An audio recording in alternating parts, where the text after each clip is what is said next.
Hello, this is Fritzy back again. I know how to play today. Looking at how to play the game Little Tavern. This is from Repo's production.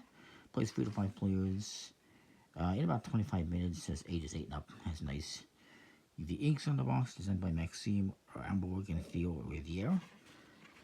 And artwork is by Gail Lanerian. I don't really know how to pronounce that. The last name. This came out this year, I do believe. Actually, that's why I'm looking at this month. This month I'm looking at new games for this year. Trying to get through those because I have a lot of backlog. In the game, this game is a little game where you're going to be serving customers at tables from different rival clans, and they're going to score you points in different ways. In the game, you get these tables. There's 5. This one actually came added on, like stuck on the outside of the box. This actually is like a game of 7 Wonders that they're playing. And the other side is this game, Little Tavern. Both are from Repo's production. You get coins as well. So you get these 5 tables. They have a little detail in each one. It's a little bit different. And they're double-sided too, and they're different. So choose which side you want. You get coins in 1, 5, and 10. I kind of like to think of them as bronze, silver, gold. There is 44 of those coins. There's the 5 tables, plus this one, which could be used if you wanted. And there is 56 cards in the rulebook. The cards include some reference cards that each player is going to get that tells you the abilities of some of the cards. These ones got coins on the back. The coins, by the way, can stay in the box. You also got these event cards, and you got these character cards. Now, I will point out, if you look at this picture, you'll see what they want you to do actually is just mess up all the cards in front of a table, and you just randomly draw. I'm just going to put them in stacks. Like, they want you to have them like all over the place. I really don't see the point of that. It just feels like a big mess for no reason. So I'm just going to leave them in stacks the way it probably should be. I'll mix those in a bit. So these are event cards. And the way it works is you're going to be drawing these characters and sitting them at your tables. We're going to have, let's say, 3 tables here. We'll just do 3. And you'll be drawing cards. Like I said, it's supposed to be all over the place. You just randomly choose one. I'm just going to draw from the top of the deck. And then you're going to look at it. They all have little funny sentences on them. I'll call him Bobcat. And then you can choose to either sit this guy at your table or give him to your opponent. If I sit him at my table, then I would get to go again. And maybe I take billiards on. If I give this to my opponent, I give it to this player, they get to go. Whoever gets the card gets to take the next turn. And I'll tell you about each of the clans here momentarily.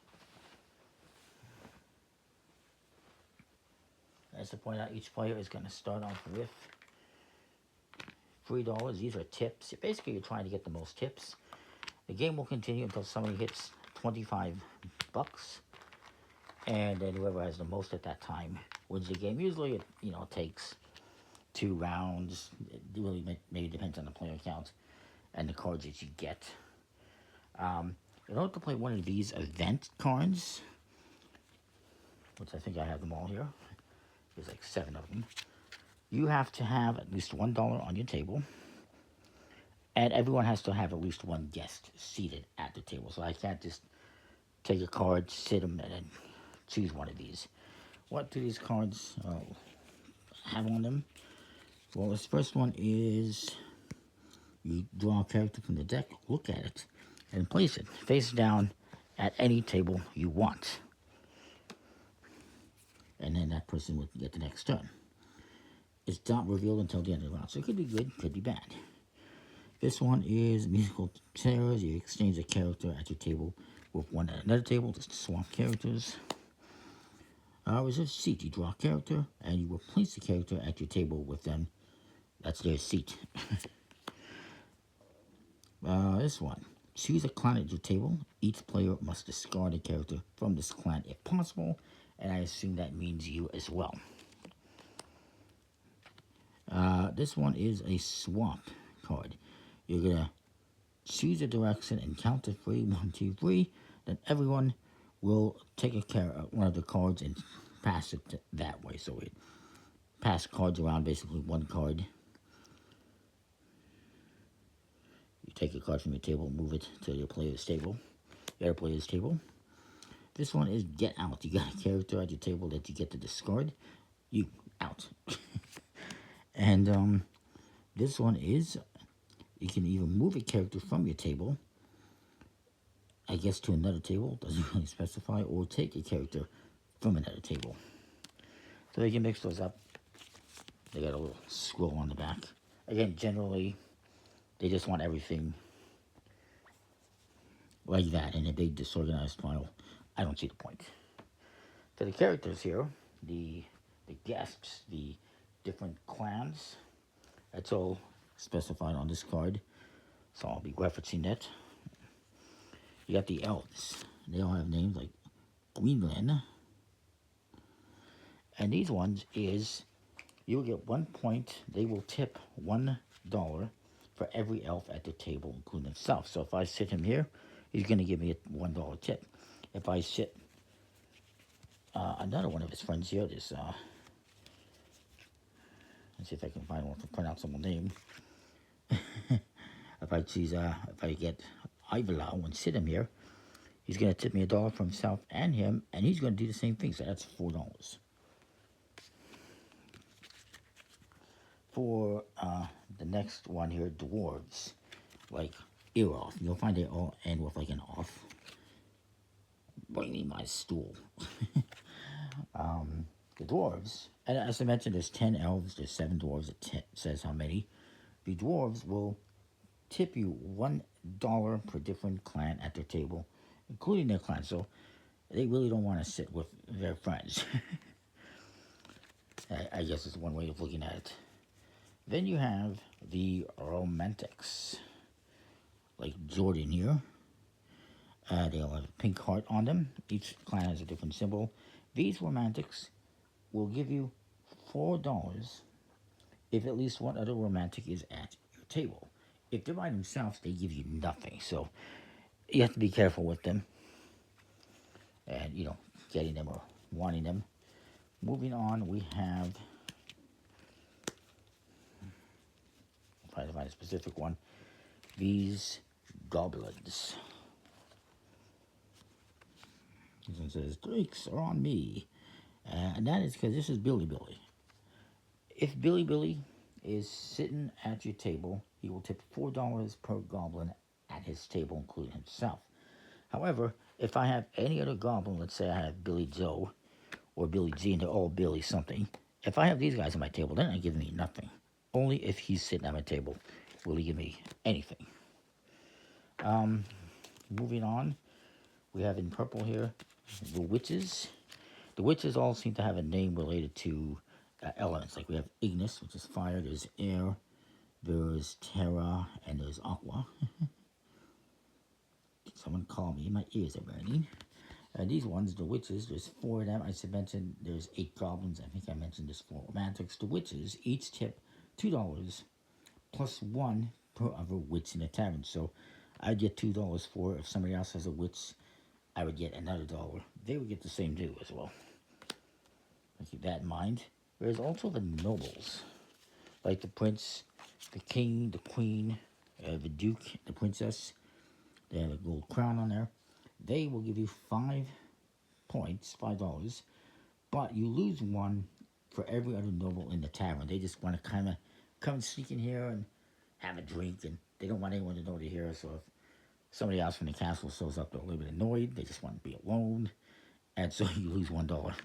So if the king was here and the prince was here,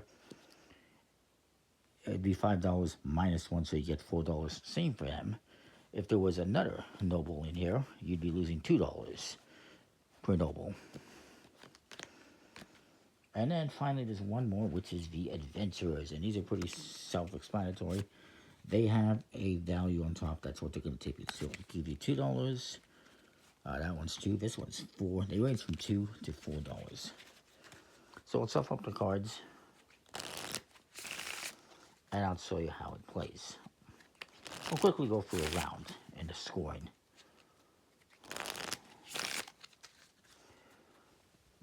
So remember, at the start, you cannot draw any event cards. You can only do that after. I got the coins here off to the side. You can only draw an event card once everyone has at least one card at the table. We'll say I start. I can't recall if it says who starts. I think you just randomly choose someone.